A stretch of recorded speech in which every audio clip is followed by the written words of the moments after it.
Business studies के exam में रह गए आप कुछ ही दिन, और अगर तुम भी 100 में से 100 लाना चाहते हो, एटलीस्ट 90 से ऊपर मार्क्स लाना चाहते हो, तो इन 3 चीजों को जरूर फॉलो कर लेना।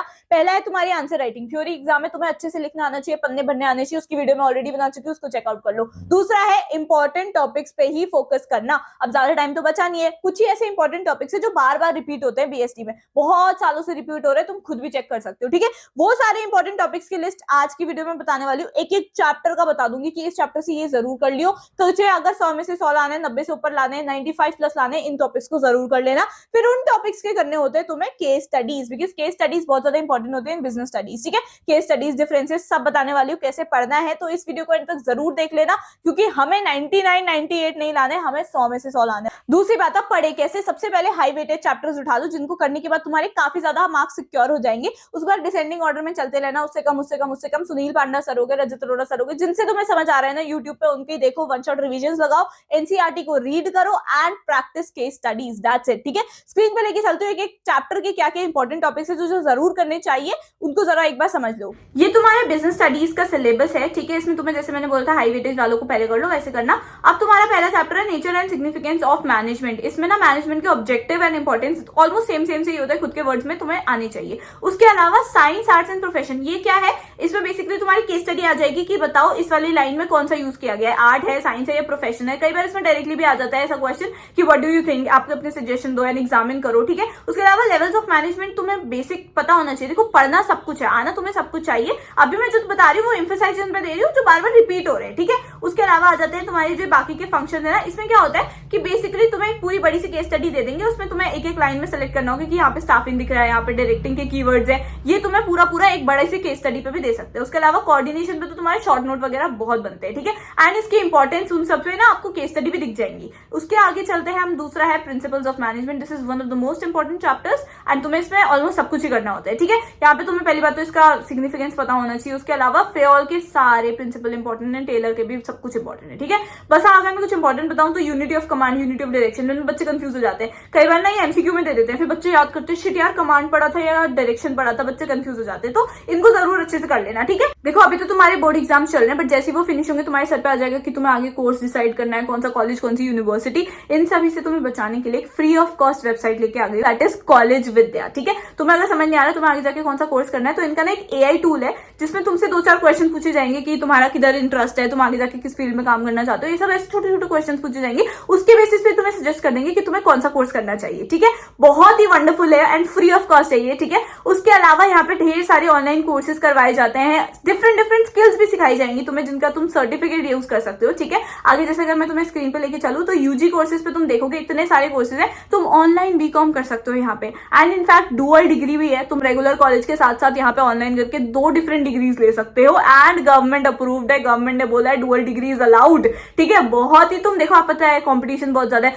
मल्टीटास्किंग बच्चे चाहिए, तो तुम्हारे लिए बहुत बढ़िया अपॉर्चुनिटी है, ठीक है। स्किलिंग एंड सर्टिफिकेट पे अगर हम जाए तो तुम देख सकते हो जनरेटिव एआई हो गया, अकाउंटिंग सर्टिफिकेट, ये सारे तुम ले सकते हो, ठीक है। ये रहा वो जो मैं कह रही थी 2 मिनट में तुम कंप्लीट कर सकते हो। उसके बाद यहाँ पे तुम डिफरेंट डिफरेंट यूनिवर्सिटीज को इनफैक्ट कंपेयर भी कर सकते हो। तुम देख सकते हो कि तुम्हारे लिए कौन सी यूनिवर्सिटी सबसे बेस्ट रहेगी जिधर से तुम ये कोर्स करना चाहते हो, ठीक है। आपको कोई डाउट ना रहे इसलिए ये आपको free video and audio counselling भी प्रोवाइड करते हैं। इनका एक करियर बूस्टर प्रोग्राम है जो वैसे तो 7,000 यानी 6999 का है, बट अगर आप लोग जो लिंक मैं डिस्क्रिप्शन में दे रही हूँ उससे क्लिक करके एडमिशन लेते हो तो आपको ये फ्री ऑफ कॉस्ट मिलेगा। आपको 7,000 रुपए नहीं देने करियर बूस्टर के, ठीक है। इसमें तुम्हारे को सारी चीजें बताई जाएंगी, तो जल्दी से जाओ, जो लिंक मैं डिस्क्रिप्शन में दे रही हूँ उससे जल्दी से चेकआउट करो कॉलेज विद्या को। Let's get back. अब आ जाते हैं हम अपने तीसरे चैप्टर पे, दैट इज बिजनेस एनवायरनमेंट। यहाँ पे तुम्हें तो कॉन्सेप्ट पता होनी चाहिए, पहली बात वो।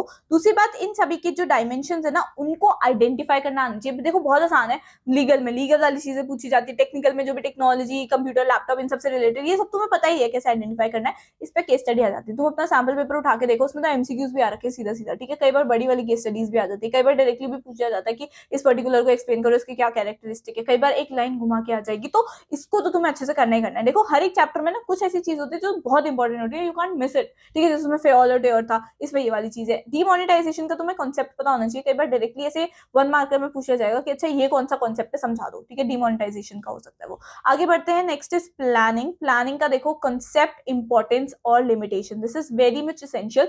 तुम देख सकोगे प्रीवियस ईयर क्वेश्चंस में अगर तुम देखोगे ना तो एक्चुअली में ये रिपीट हुआ है प्लानिंग का। तो प्लानिंग की लिमिटेशन बता दो, प्लानिंग की इंपॉर्टेंस बता दो, डायरेक्ट क्वेश्चन आ रखे होते हैं, ठीक है। उसके अलावा इसका प्रोसेस, प्रोसेस देखो तुम्हें साथ साथ समझ आ ही जाएगा, पूरा प्रोसेस जैसा रहता है प्लानिंग का, ठीक है, ये अच्छे से कर लेना। उसके बाद single use and standing plans को बिल्कुल मत भूलना, ठीक है, क्योंकि दिस इज समथिंग जो हमारे बैच में नहीं आया था बट उसके बाद बहुत बार रिपीट होते हुए दिख रहा है, इस बार आने के चांसेस बहुत ज्यादा ही है, ठीक है। तो प्लीज इसको अच्छे से कर लेना। बाकी जो ये ऑब्जेक्टिव्स, पॉलिसी, स्ट्रैटेजी, प्रोसीजर है, इनका तुम्हें पता होना चाहिए। कई बार ये पूछ देंगे इन दोनों को डिफरेंशिएट कर दो, या फिर 1 मार्क्स के लिए 2 मार्क्स के लिए आ जाएगा, इनको डिफरेंशिएट कर दो, या फिर इसको आइडेंटिफाई करो कि क्या ये प्लान है, पॉलिसी है, प्रोसीजर है, क्या है, ठीक है। तो इसके लिए अच्छे से कर लेना। आगे बढ़ते हैं हम ऑर्गेनाइजिंग में। बार बार कह रही हूँ कोई टॉपिक छोड़ के नहीं जाना है, बट जिस टाइप का मैं बोल रही हूँ कि इसमें शॉर्ट नोट आने के चांसेस हैं, इससे एमसीक्यू, इससे केस स्टडी, तो वैसे टाइप के क्वेश्चन ज्यादा प्रिपेयर कर लेना, ठीक है। Nobody can predict 100%, but this is something that I would suggest you guys, ठीक है। एंड नेक्स्ट आ जाते हैं ऑर्गेनाइजिंग का। इसका अगेन तुम्हें ऑर्गेनाइजिंग की प्रोसेस पता होनी चाहिए, इंपॉर्टेंस वगैरह तो देखो अपने आप से भी तुम बना सकते हो। थोड़ा सा थोड़े से कीवर्ड्स जो उनके हेडिंग है ना वो याद कर लो, अंदर की लाइंस रटने की कोशिश मत करो। प्रोसेस अच्छे से कर लेना, देखो 4 ही तो स्टेप है बेसिकली, तो अच्छे से कर लेना। उसके अलावा फंक्शनल एंड डिविजनल के बीच का डिफरेंस बहुत बार पूछ लिया जाता है, तो बेसिस के साथ लिख के आना, ठीक है। मैं ये कहना चाहूंगी जब भी डिफरेंस लिख रहे हो बेसिस जरूर लिख लेना। बीएसटी में it is very much important. तुमने बेसिस नहीं लिखा है वो सीधा मार्क्स काट देंगे। पता तो होना चाहिए किस बेसिस पे तुम डिवाइड कर रहे हो, किस बेसिस पे डिफरेंशिएट कर रहे हो। उसके बाद फॉर्मल एंड इनफॉर्मल में भी जरूर जरूर जरूर डिफरेंस करके जाना। आगे बढ़ते हैं डेलीगेशन। डेलीगेशन में ना डेलीगेशन और डिसेंट्रलाइजेशन, इस पे इतनी केस स्टडीज बनती है, इतनी केस स्टडीज बनती है कि मैं क्या बताऊं। सीधा सीधा पूछ दिया जाएगा यहाँ पे डेलीगेशन हो रही है या फिर इधर आपको डिसेंट्रलाइजेशन दिखाई दे रही है। डिसेंट्रलाइजेशन सेंट्रलाइजेशन के बीच में डिफरेंस तुम्हें पता होना चाहिए। And most iconic is difference between delegation and decentralization, you should definitely know this, ठीक है। उसके बाद आगे बढ़ते हैं स्टाफिंग पे। स्टाफिंग थोड़ा सा तुम्हें मुश्किल लग सकता है बिकॉज इट्स थोड़ा सा लेंदी, बट इसकी सारी चीजें इंपॉर्टेंट है। और आगे जाके तुम अगर बीकॉम ऑनर्स, बीकॉम प्रोग्राम लेते हो तो इनका तो डिफरेंट डिफरेंट तुम्हें बहुत अच्छे से पढ़ना ही पड़ेगा। तो अभी से तुम मेहनत कर लो, ठीक है, क्योंकि फ्यूचर को भी सिक्योर कर रहे हो तुम। ये मत समझो कि सिर्फ बोर्ड्स के लिए पढ़ रहा हूँ। आगे इसका कॉन्सेप्ट, ठीक है। उसके बाद तुम ये पढ़ लेना human resource management, staffing as a part of HRM. This is important. HRM तुम्हारा एक सब्जेक्ट होगा बीकॉम ऑनर्स वगैरह में, ठीक है, तो ये बहुत इंपॉर्टेंट है। उसके बाद स्टाफिंग का प्रोसेस, रिक्रूटमेंट का प्रोसेस एंड सिलेक्शन का process, you can't skip any. कई बार रिक्रूटमेंट का आ रहा होता है, कई बार सिलेक्शन का आ रहा होता है, तो कई बार इसकी केस स्टडीज बन रही होती है। पता है एक बार तो सीधा सिंपल क्वेश्चन भी आ गया था, रिक्रूटमेंट का प्रोसेस बता दो, बट इनकी केस स्टडीज भी बनती हैं, ठीक है। उसके बाद सिलेक्शन का भी यही सेम सीन रहता है। और ट्रेनिंग एंड डेवलपमेंट के बीच ना डिफरेंस जरूर करके जाना, this is something which is very important. उसके बाद ऑफ द जॉब तो बहुत ही इंपॉर्टेंट हो जाती है, वेस्टिब्यूल ट्रेनिंग हो गया, अप्रेंटिसशिप हो गई, इन पे ना 1 मार्कर भी बन जाते हैं, ठीक है। तो इसलिए इनको बहुत अच्छे से करके जाना, ऑन द जॉब तो आती है, ठीक है। आगे बढ़ते हैं डायरेक्टिंग पे।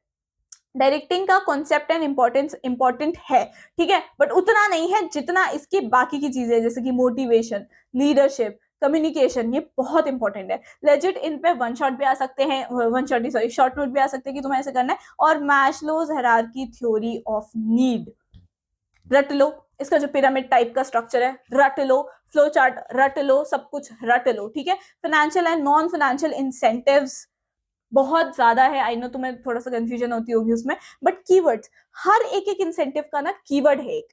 तुम लिखो ये वाला इंसेंटिव, इसका ये कीवर्ड है, पे इसका ये कीवर्ड है, स्टेटस इसका ये कीवर्ड है, ऐसे तुम लिख लोगे ना तो तुम्हारे को ये बहुत आसान लगेगा। तुम्हें ऐसे लग रहा होगा भाई इतने सारे इंसेंटिव्स है, फाइनेंशियल नॉन फाइनेंशियल, हम कैसे याद करें। एक एक इंसेंटिव को लिखो और उसके कीवर्ड लिख दो, ठीक है। पूरा पूरा सेंटेंस लिखने के नहीं कह रही मैं, एक एक कीवर्ड लिखने को कह रही हूँ। जब केस स्टडी आएगी तो तुम खुद से आइडेंटिफाई कर लोगे, जब ये वाला अच्छा कीवर्ड लिखा हुआ है दैट मीन्स ये इस वाले इंसेंटिव की बात हो रही है, ठीक है। इसीलिए इसको यही छोटे छोटे नोट्स होते हैं, जब तुम रास्ते में जा रहे हो या सुबह उठ रहे हो तो इसको जरूर पढ़ लेना एक बार, ठीक है, ज्यादा मुश्किल नहीं है। उसके बाद लीडरशिप में बताएं तो हाँ, ये अथॉरिटेटिव, डेमोक्रेटिक एंड लेजिस्लेटिव, इनके बीच का डिफरेंस जरूर कर लेना, ठीक है। कई बार डायरेक्टली भी आ जाता है। और इसका ना मैं तुम्हें एक बार दिखाती हूँ, यहाँ पे लिख देना ऊपर लीडरशिप स्टाइल एंड 3 ऐसे ऐसे करके इसका फ्लो चार्ट जरूर बना के आना, ये वाला बहुत इंपॉर्टेंट होता है, ठीक है। आगे बढ़ते हैं कम्युनिकेशन पे। तो बैरियर्स ऑफ कम्युनिकेशन तो तुम्हें आना ही आना चाहिए, ठीक है, ये बहुत बार पूछा जाता है। The process of communication is also very important and formal and informal के बीच का थोड़ा सा तुम्हें डिफरेंस पता होना चाहिए, बेसिक तुम अपने लैंग्वेज में भी लिख के आ सकते हो, ठीक है। उसके बाद हाउ टू ओवरकम, ये तुम खुद से भी देख सकते हो, ठीक है। उसके बाद बारी आ जाती है हमारी भैया कंट्रोलिंग की। जी हाँ, let's talk about controlling now. Concept and importance पे पता होना चाहिए। उसके अलावा relationship between planning and controlling, इतना ज्यादा इंपॉर्टेंट फेवरेट क्वेश्चन है ये। और एक लाइन में इतना घुमा के देंगे तुम्हें लगेगा डायरेक्ट क्वेश्चन पूछा जा रहा है, बट उसी एक लाइन में से निचोड़ के दे देंगे कि तुम्हें समझ नहीं आएगा एक्चुअली में इसका आंसर करना कैसे। But this is basically planning and controlling के बीच का डिफरेंस या रिलेशनशिप उनके बीच में, ठीक है। उसके बाद स्टेप्स क्या है कंट्रोलिंग के, वो तुम्हें आने चाहिए, ठीक है। उसके बाद अब फाइनली हमारी बारी आती है पार्ट बी, हमारी नेक्स्ट बुक। यहाँ पे तुम्हें कंसेप्ट रोल वगैरह पता होने चाहिए। फाइनेंशियल डिसीजंस को तो तुम घोट के पी लो, नेक्स्ट आती है हमारी बारी बहुत ही इंपॉर्टेंट टॉपिक की, that is fixed and working capital. इसमें ना तुमने जरूर से इतनी बड़ी सी केस स्टडी आएगी, जी हाँ इतनी बड़ी सी केस स्टडी आएगी, उसमें तुम्हें आइडेंटिफाई करना पड़ेगा क्या चीजें हैं। एंड अपार्ट फ्रॉम दैट यहाँ पे जो होता है ना कि ऑपरेटिंग एफिशिएंसी अगर इंक्रीज होगी तो वर्किंग कैपिटल डाउन होगा, ऑपरेटिंग एफिशिएंसी डाउन होगी वर्किंग कैपिटल अप होगा। तो तुम इस तरह से लिख के भी आ सकते हो। पूरा एक्सप्लेन करने के बाद ऐसे छोटू में तुम ऐसे बॉक्स में तुम ये बना के आ गए हो, बहुत ज्यादा अच्छा इंपैक्ट छोड़ता है। ठीक है, तो प्लीज इस टाइप के अच्छे से सीख लेना एंड इन्हीं से सीख लो। इन्हीं से तुम्हें एक बार को समझ आ गया पूरा कॉन्सेप्ट एक पॉइंट का, उसको इलैबोरेट ही तो करना है यार इंग्लिश में तुम्हें सेंटेंस बना के, दैट्स इट। ऐसे पढ़ना होता है, इन शॉर्ट नोट्स की, शॉर्ट फ्लो चार्ट की बात कर रही हूं मैं। ठीक है, आगे बढ़ते हैं नेक्स्ट चैप्टर में। फाइनली हमारा है फाइनेंशियल मार्केट। हाँ ये थोड़ा सा मुझे घुमाता था, ठीक है, बट तुम अच्छे से कर लेना। कॉन्सेप्ट है, देखो भाई घुमाता था दैट डजंट मीन मेरे को आता नहीं था, इसको करना बहुत इंपॉर्टेंट है। ठीक है, क्योंकि ये पूरे हमारे पेपर में यही छाया हुआ था एक्चुअली में। फाइनेंशियल मार्केट, मनी मार्केट, इन दोनों के बीच का डिफरेंस तुम्हें आना चाहिए। ठीक है, उसके अलावा प्राइमरी और सेकेंडरी मार्केट के बीच का भी डिफरेंस तुम्हें अच्छे से आना चाहिए। आगे बढ़ते हैं, स्टॉक एक्सचेंज पूरा अच्छे से करो, पूरा अच्छे से करो, you can't skip any point in. ठीक है, तुम्हें फंक्शंस भी आने चाहिए, तुम्हें मार्केटिंग का भी आना चाहिए, मीनिंग भी आनी चाहिए, ट्रेडिंग का पूरा प्रोसीजर भी आना चाहिए। उसका एक बहुत बड़ा सा फ्लो चार्ट बना के सीख लो। एक एक पॉइंट को ना ऐसे फ्लो चार्ट में, यहाँ के बाद ये वाला साइकिल होता है, इसके बाद यहाँ पे प्रोसेस होता है, ये वाला प्रोसेस होता है, ऐसा बड़ा सा फ्लो चार्ट बना दो। उसी के बेसिस पे तुम याद कर लो। लिखना तो अपने वर्ड्स में होता है, बस कीवर्ड्स ही तो मेंटेन करने होते हैं। उन कीवर्ड्स को यहाँ पे अपना बना के फ्लो चार्ट लिख लो, इन कीवर्ड्स को अपने आंसर में डाल देना, अपने लैंग्वेज में लिख देना बाकी सारी चीजें, दैट्स इट। ठीक है, तो ट्रेडिंग का प्रोसेस तुम्हें आना चाहिए। डिपॉजिटरी, डीमैट, इन सभी की तुम्हें डेफिनेशन अच्छे से आनी चाहिए। डीमैट अकाउंट, ट्रेडिंग अकाउंट, ये सब तुम्हें बनाने आने चाहिए। ठीक है, चैप्टर बहुत इंपॉर्टेंट है ये वाला यार। ठीक है, उसके बाद सेबी के ऑब्जेक्टिव्स एंड फंक्शंस तुम्हें अच्छे से आने चाहिए। ठीक है, एंड आगे बढ़ते हैं मार्केटिंग। ये तुम्हारा आई होप फेवरेट चैप्टर हो, मेरा फेवरेट चैप्टर था because it is very easy. ठीक है, तुम्हें फिलोसफीज आनी चाहिए। उसके बाद मार्केटिंग मिक्स का तो तुम देख रहे होगे, एक एक मार्क्स में भी क्वेश्चन आ रखा है, एमसीक्यू में भी मार्केटिंग मिक्स को घुसा रखा है यार। और लास्ट क्वेश्चन देखो, उसमें डायरेक्ट क्वेश्चन आ रखा है मार्केटिंग मिक्स का। ठीक है, तो तुम्हारे लिए इंपॉर्टेंट है। उसके बाद आ जाती है बारी प्रोडक्ट की, तो प्रोडक्ट का ब्रांडिंग, लेबलिंग, पैकेजिंग, ये सबको आता है। ठीक है, बहुत आसान है, नहीं भी आता तुम अमूल दूध का या किसी भी उसका एग्जाम्पल लेके लिख सकते हो। ठीक है, एग्जाम्पल्स दे सकते हो। मार्केटिंग वाला जो चैप्टर है ना, इसमें तुम ढेर सारे एग्जांपल्स दे सकते हो। That is one thing that I wanted to share, कि इसमें तुम अपनी तरफ से भी एग्जांपल्स दे सकते हो अगर तुमसे बड़ा सा कोई क्वेश्चन पूछा गया है। ठीक है, उसके बाद आ जाती है प्राइस की बारी की, फ्लोर वाला चूज कर लो, सीलिंग चूज कर लो, ये सारी चीजें तुम्हें आनी चाहिए। उसके बाद आ जाती है physical distribution, channels of distribution तुम्हें आने चाहिए। ठीक है, इस बार कई बार बहुत ज्यादा डायरेक्टली भी पूछ लिया जाता है कि डिस्क्राइब एनी टू या फिर चैनल्स ऑफ डिस्ट्रीब्यूशन बताओ। ठीक है, उसके बाद आ जाती है बारी हमारी प्रमोशन की। प्रमोशन में तो सारे इंपॉर्टेंट है और इसमें तुम्हें दिखेंगे कि डिफरेंसेस आते हैं। जी हाँ, आपको दिखेगा difference between advertising and sales promotion आपके सैंपल पेपर में भी, तो इसमें आने के चांसेस हैं डिफरेंसेस। तो इसको अच्छे से कर लेना, इनको कॉन्सेप्ट भी अच्छे से कर लेना। कई बार बड़ी सी केस स्टडी आ जाती है कि बताओ क्या इन्होंने यूज करा, कौन सा प्रमोशन इन्होंने यूज करा, टूल एडवर्टाइजिंग यूज किया है, पर्सनल सेलिंग यूज किया है, क्या यूज किया। ठीक है, once that is done, next move आते हैं हमारा कंज्यूमर प्रोटेक्शन।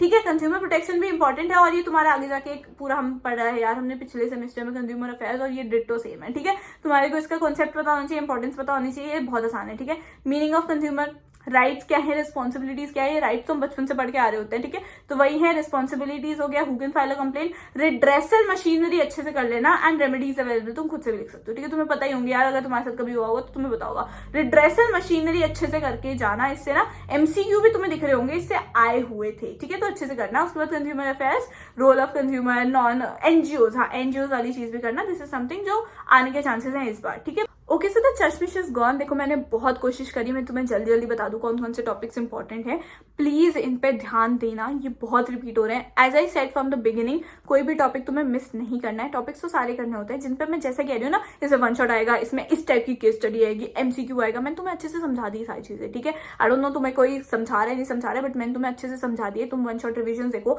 जिस भी यूट्यूबर से तुम्हें समझ आ रहा है उनसे सीखो। ठीक है, and this is very important. ठीक है, प्लीज इन सारे टॉपिक्स को कर लेना, share it with all your friends. तुम्हारे रिलेटिव्स में है कोई तो उनको भेज दो, बट ये बहुत इंपॉर्टेंट है तुम्हारे लिए, बहुत ज्यादा इंपॉर्टेंट, ये बोर्ड्स के लिए ही नहीं सीयूईटी के लिए भी है। सीयूईटी में मैंने भी खुद 200 में से 200 स्कोर किए थे, एंड एनसीईआरटी एंड इन्हीं सभी टॉपिक्स पे आए थे क्वेश्चंस। ठीक है, तो जल्दी से करो, all the very best. Also subscribe to my channel to get some extra luck as well. Follow me on Instagram. If you have any other doubt, do let me know in the comment section below. Like this video, comment also something cute and I will see in the next video. Bye.